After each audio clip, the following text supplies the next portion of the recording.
are lots of things all around us, exciting things that surround us. But how does it work? Do you know?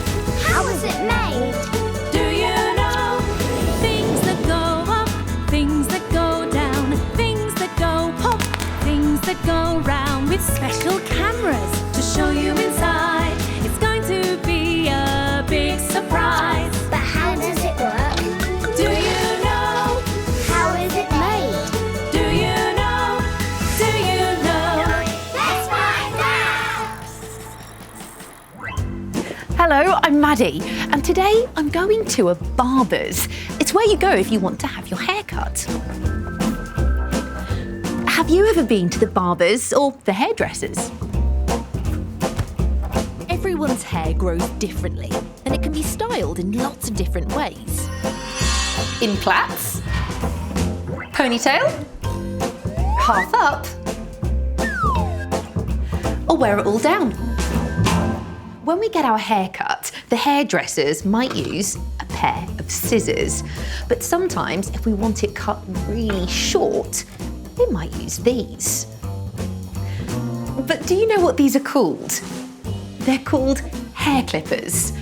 But how do hair clippers work? Let's find out. How does it work?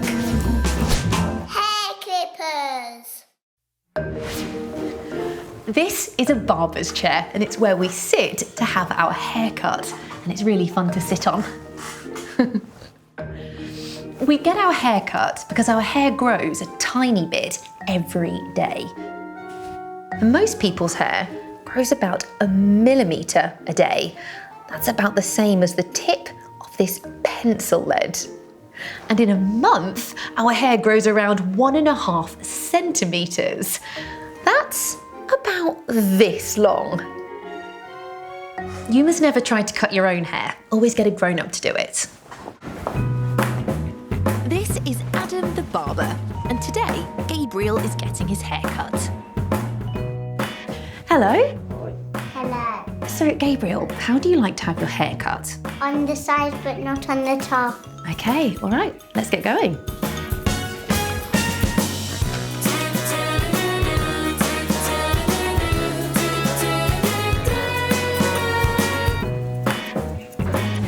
After Adam finishes trimming the top of Gabriel's hair with scissors, he's going to cut the sides really short using clippers. Remember, clippers should only be used by a grown-up. I'm going to show you how they work. This type of clipper is called a magnetic clipper. They make a great sound, don't they? What do you think it sounds like? I think it sounds like a buzzing bee. And they move so fast, it looks blurry. Let's take a closer look.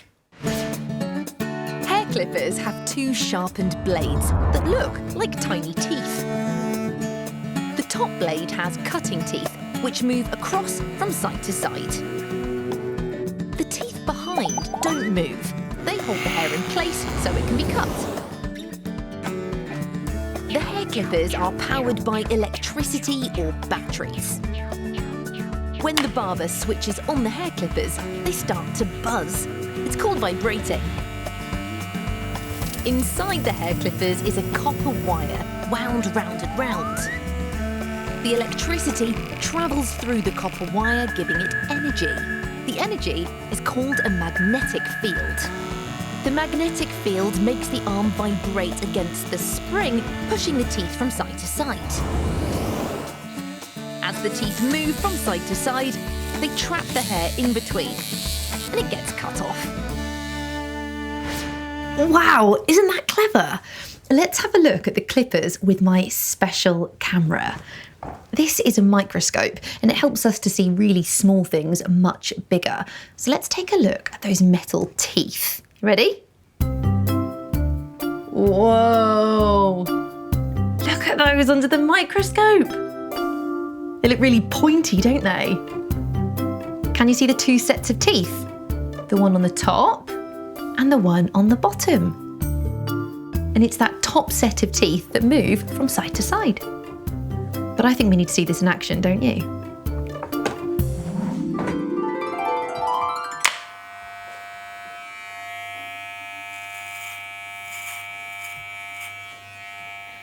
you hear the buzzing noise?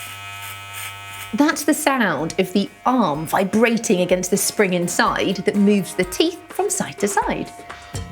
And there are little pieces of hair falling to the ground. How are you doing, Gabriel? Good. The teeth move so quickly, you can hardly see it.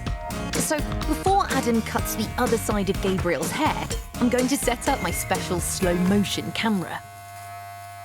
Slow motion helps us to see things that are happening really quickly, much slower. The camera is switched on. Okay, Adam, ready when you are. Wow, can you see the tiny teeth moving from side to side? And look, they're chopping off little bits of Gabriel's hair.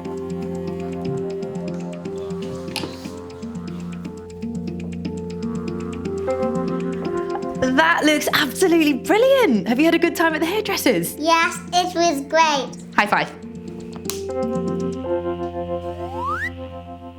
I loved seeing how hair clippers work. What was your favourite bit? Do you remember what the metal blades are called at the top of the clippers? That's right, they're called teeth. Did you hear the sound the clippers made when they were turned on? And did you see how the clipper teeth vibrated on my special camera?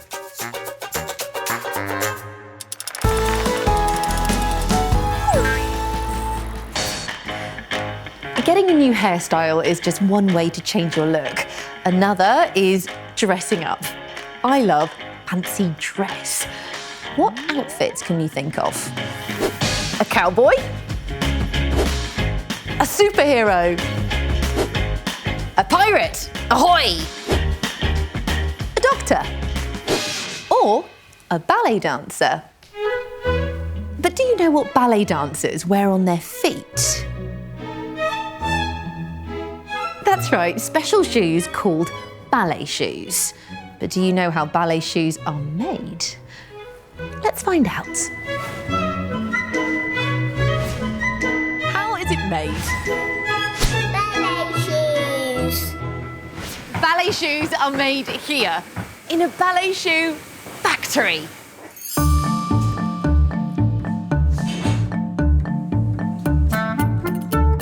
They make 600 pairs of ballet shoes here every week. That's enough ballet shoes to fit 20 classes of children at school. Today we're making ballet shoes out of this pink material called satin. It's lovely and shiny, isn't it? Here you go. Okay. First, Rob cuts big squares of satin from the roll and takes them to a machine called a cutting press. Rob uses a cutting press to cut out the pieces we need to make our ballet shoes. And these just work a bit like a cookie cutter. He places a cutter on the folded fabric and then uses the press to push down, and that cuts out the pieces. What do you think it sounds like? I think it sounds like someone shutting a big metal door. Rob also cuts out a shape for the soles of the ballet shoes. That's the part you stand on. Thank you. Now let's go see all these pieces put together.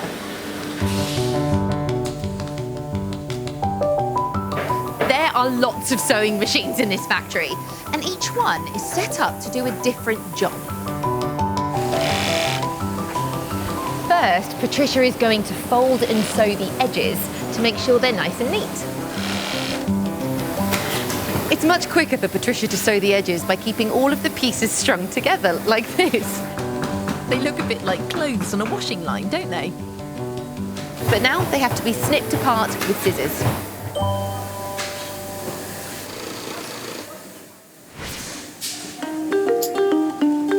Julie then sews the top and side pieces of the ballet shoes together.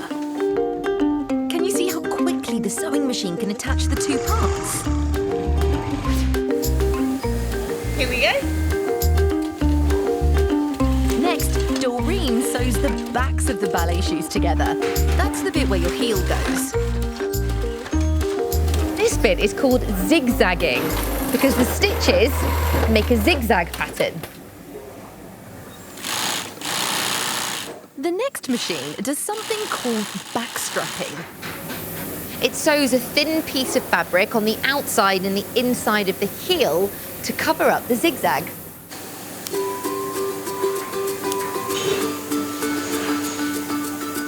The last sewing machine does two jobs at once. It's set up so that it sews a piece of material around the edge of the shoe to keep things nice and neat. But also, it threads the drawstring at the same time.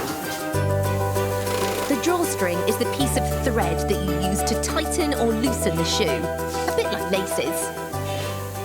Wasn't that amazing? It took all of those machines, each of them set up in a special way, to make this shoe. The top part of a ballet shoe is called an upper, and now it's time to attach it to the bottom part of a ballet shoe called the sole. This plastic block is called a last, and it gives the ballet shoe its shape. First, Phil is sticking on a sticky inner sole to the last, and he's pinning it in place so that it doesn't move around. Next, Phil takes the upper and he slips it onto the last and pulls in the edges so they stick to that inner sole.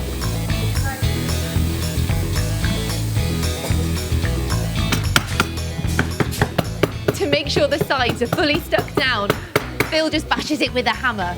And now, this is my favourite bit. Phil's using some pincers to gather the fabric at the toe of the shoe into neat little lines that we call pleats. There are 6 pleats on each side of the shoe. And then he cuts off the excess fabric with a knife. The last thing we need to do is stick on that outer sole which already has glue on it. A quick check and it's ready to go. Wow, Phil works so fast. He can make around 200 shoes a day. Last thing to do is sew the soles on the ballet shoes so they're strong enough to dance in.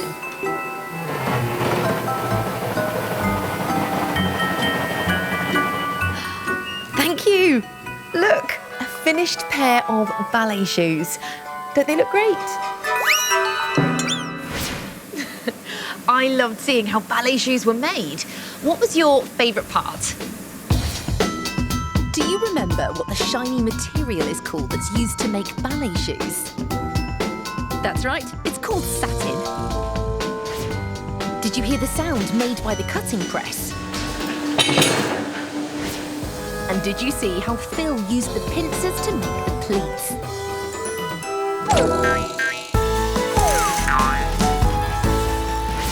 So the next time you see someone wearing or dancing in ballet shoes, you'll know how they were made. And if you see someone getting their hair cut with hair clippers, you'll know how they work. I'll see you next time.